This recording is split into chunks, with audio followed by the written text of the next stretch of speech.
Another junk 240SX. I just got my Viper swapped car running, and for some reason I thought it was a good idea to buy another. I do find it interesting that, in my experience, the first step of working on a 240SX always involves the Sawzall.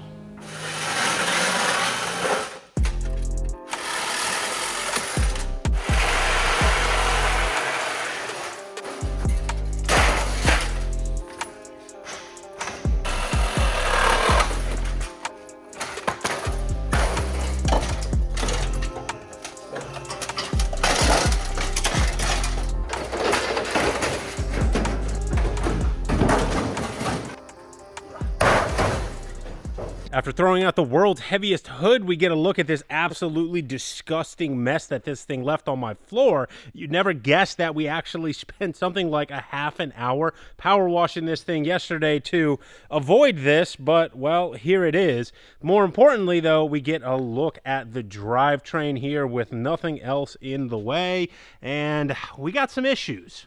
First, and maybe most important, the oil filter relocation took some sort of impact. It might be the filter or just the housing itself, but one of them is smashed in an orientation that it shouldn't be, and this thing is leaking. Far more minor is some accessory drive damage here. We have an idler pulley and then the belt itself. And this car did have an air conditioning system on it, although the high pressure line here has definitely seen better days. Somebody might be able to use this for the fittings, though, because I don't know how common it is for people to go through this much effort to put AC on one of these cars after a swap. Now, for anybody that's down in the comments upset because I'm not fixing this thing, hopefully this angle gives you your answer. I don't know if that shock tower is up and back or if that shock tower is down and forward, although this little crinkle right here might give us the answer that, honestly, it's probably a combination of both, because this thing, whatever it hit, it hit it hard. Moving underneath, I see some good quality parts. ISR is a big name for these 240SXs.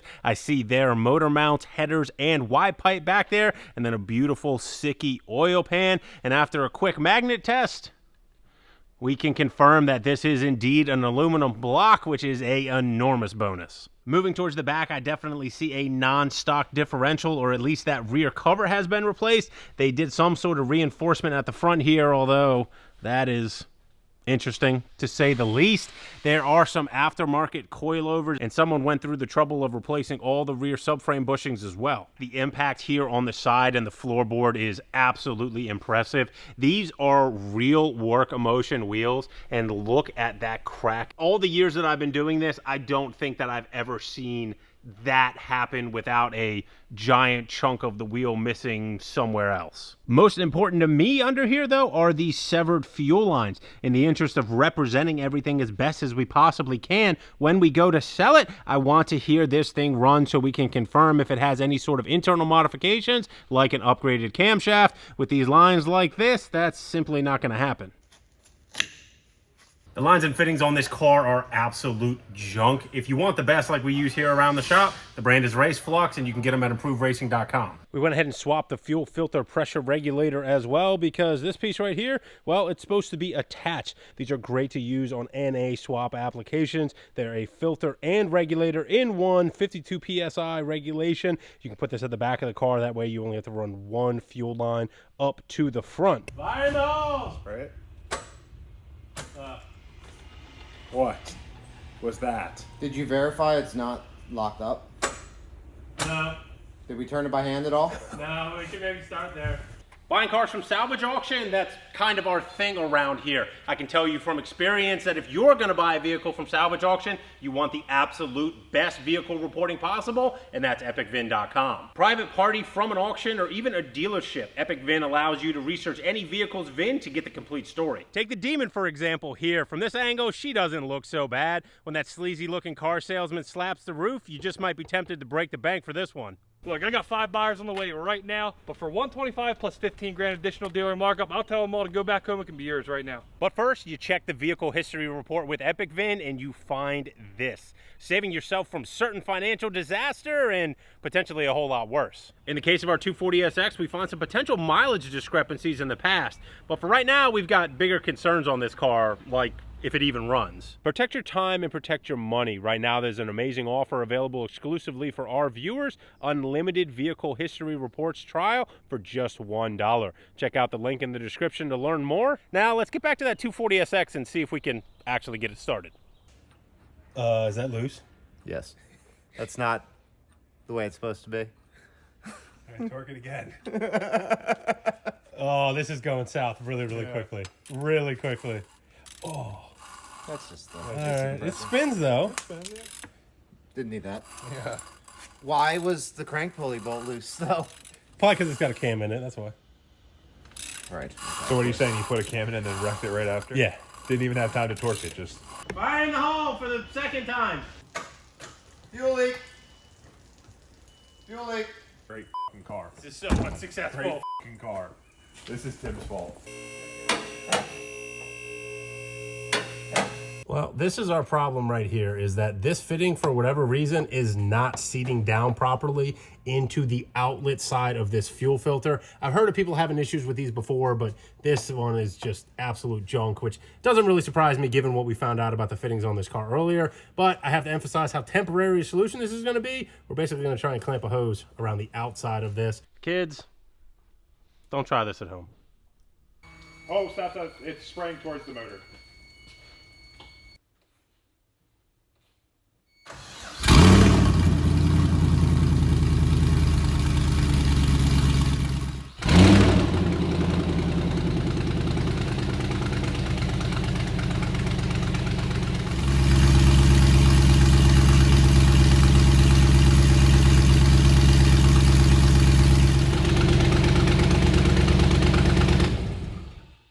Well, that was way too much effort, but we did get to hear it run, and that's always a bonus when we're going to be selling this engine. So let's get this piece of crap taken apart.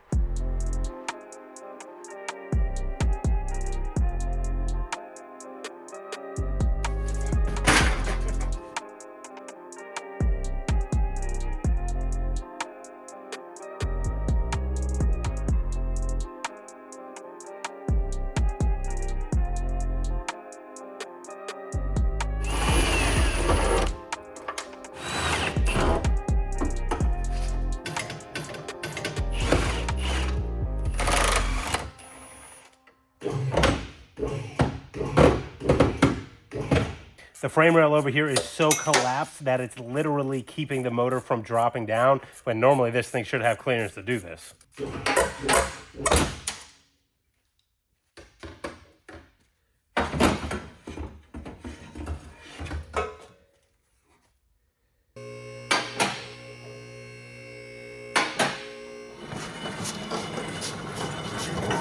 Well, this certainly wasn't the easiest engine removal that we've had here at the shop, but luckily we don't have that much time invested in it, even with us taking a couple minutes to watch the eclipse.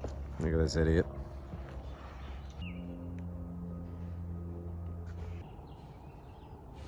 With the driveline out, though, we get a look at this just unbelievably impressive amount of damage on this car. You can see just how buckled that rail is, how far over that one is, which really is what made it so very difficult to get that driveline out. But even the firewall is buckled, collapsed. This, I'm guessing, is probably from somebody clearancing to get the LS engine in the chassis. But if you take a look down the trans tunnel, the entire trans tunnel is laid over to the driver's side, which I'm going to guess is a result of this damage over here. To illustrate my point even further, that's how twisted this chassis is. 3 out of the 4 mounting points are touching. That side has, I don't know, a good ½ inch of clearance. Crazy.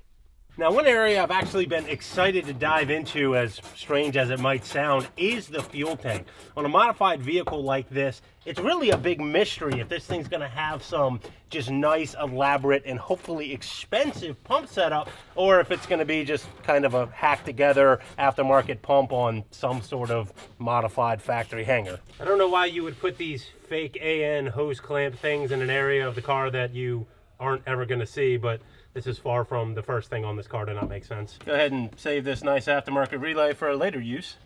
Moment of truth.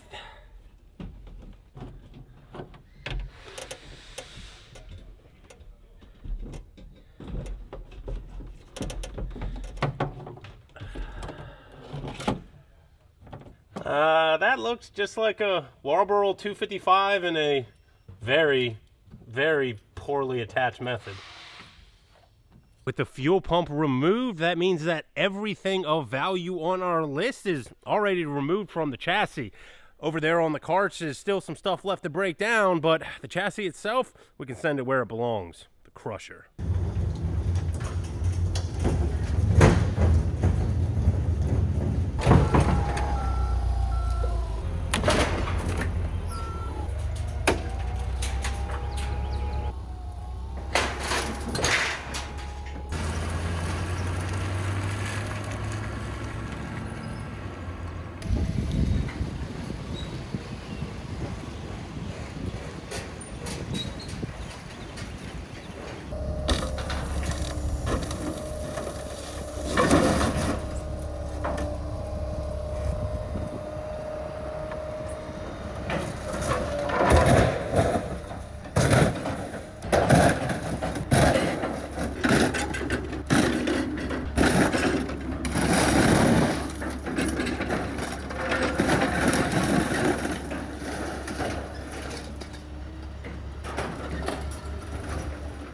Back at the shop, our parts shelf is looking rather anemic. Even after dismantling the front and rear suspension, we don't have a whole lot to show for ourselves. And Carrington is rather hopeful that we're going to show a profit on this car, but I'm a little bit skeptical just given the overall condition of what we managed to pull out. You might as well get this first part out of the way first. You know what's not anemic?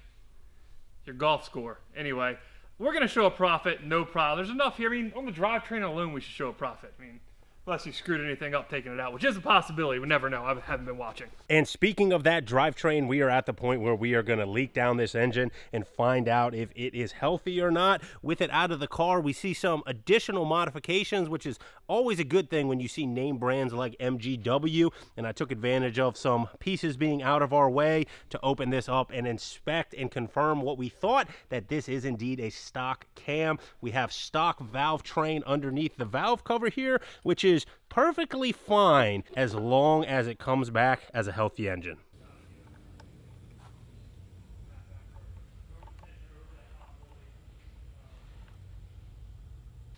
That thing's like 12. Should build for boost. Same thing though, 10.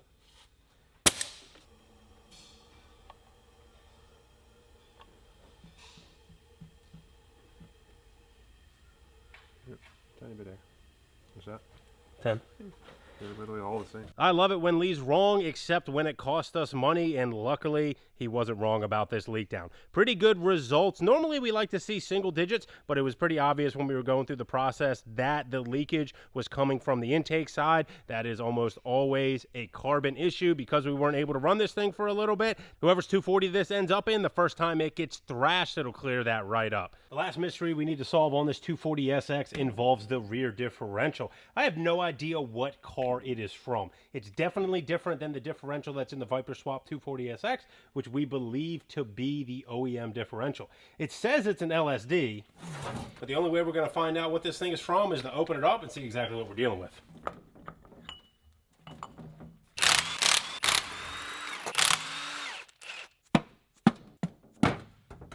And as suspected, make a giant mess on my table. Well, the first step to identify what differential this is going to be count the amount of teeth that are on the ring gear here. Then we'll go to Google, see what either Nissan or Infiniti matches up with what's here on the ring gear, and hopefully that'll give us the definitive answer. 42, 43, 44, 45, 46. After a quick search, it looks like the G35X had a 46-tooth ring gear. We haven't counted what the pinion is, but if it is a 13-tooth, then it looks like that's probably what we got here.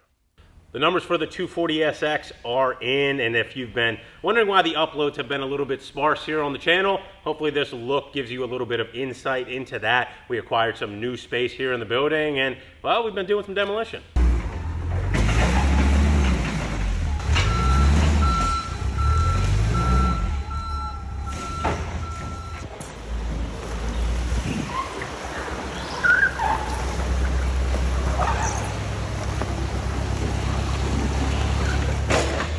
Demolition. Pretty much all demolition. We haven't built much, just tore everything out.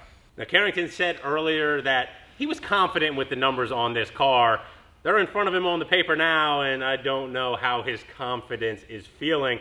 We're going to dive in, though. I have everything in order from most expensive on down. As you can see, that engine dropout, that's a solid $6,000 5.7 excellent swap dropout. And these numbers, they kind of changed overnight. And one of the reasons is that engine literally just sold along with another high dollar piece.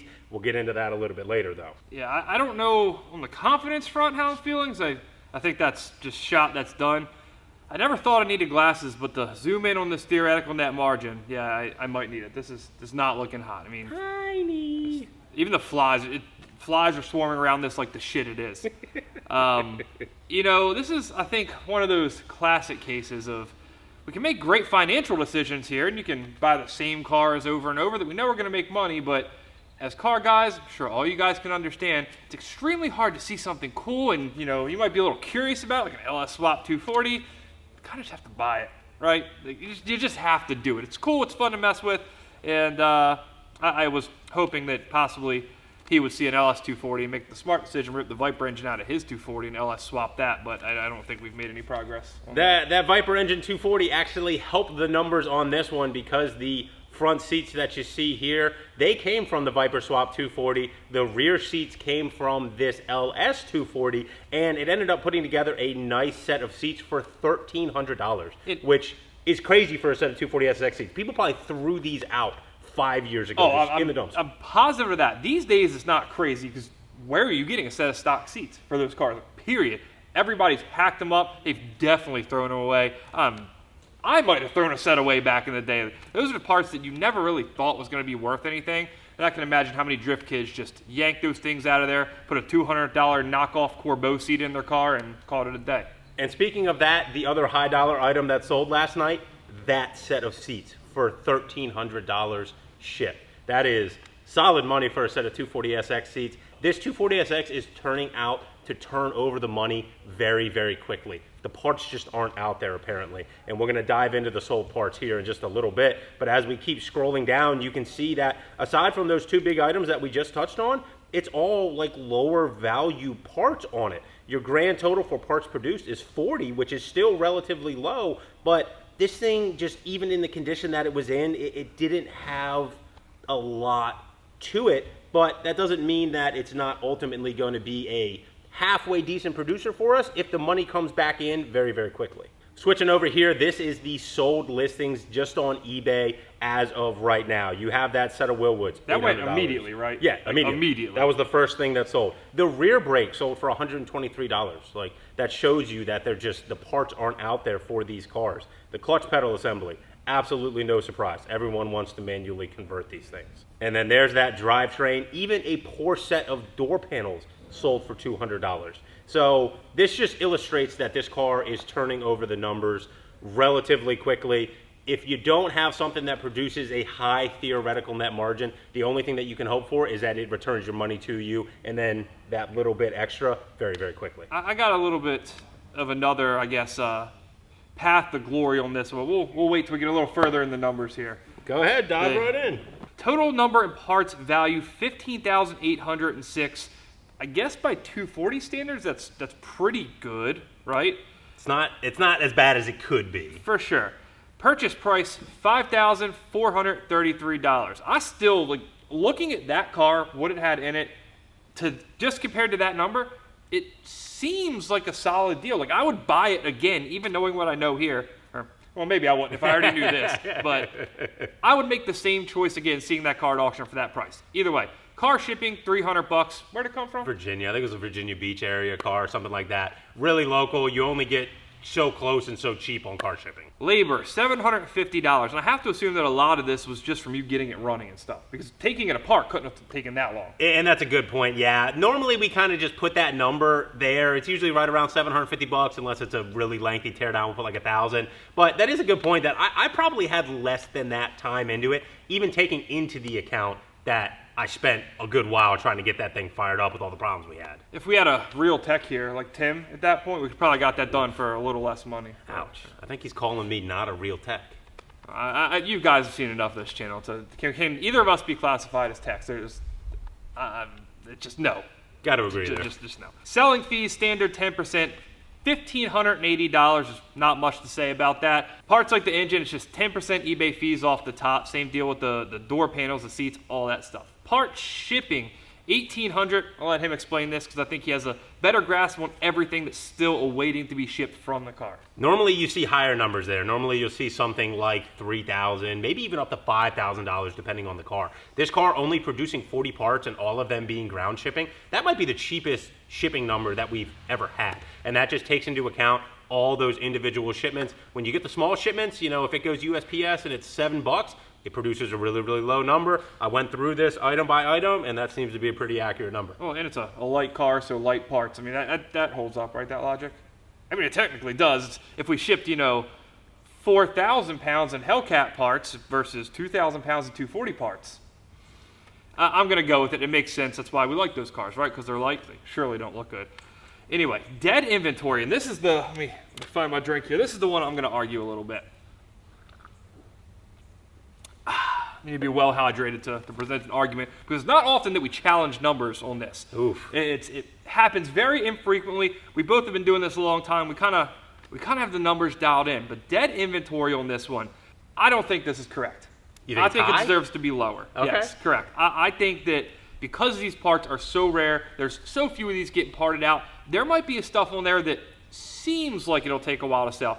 Parts that on another chassis maybe would take a while to sell. But the fact that we only have one of every single part that came from those cars, it's not like we have to sell through 10 of them like we do on, say, a Camaro, $3,900. I think we're going to find out in short order that that number's high.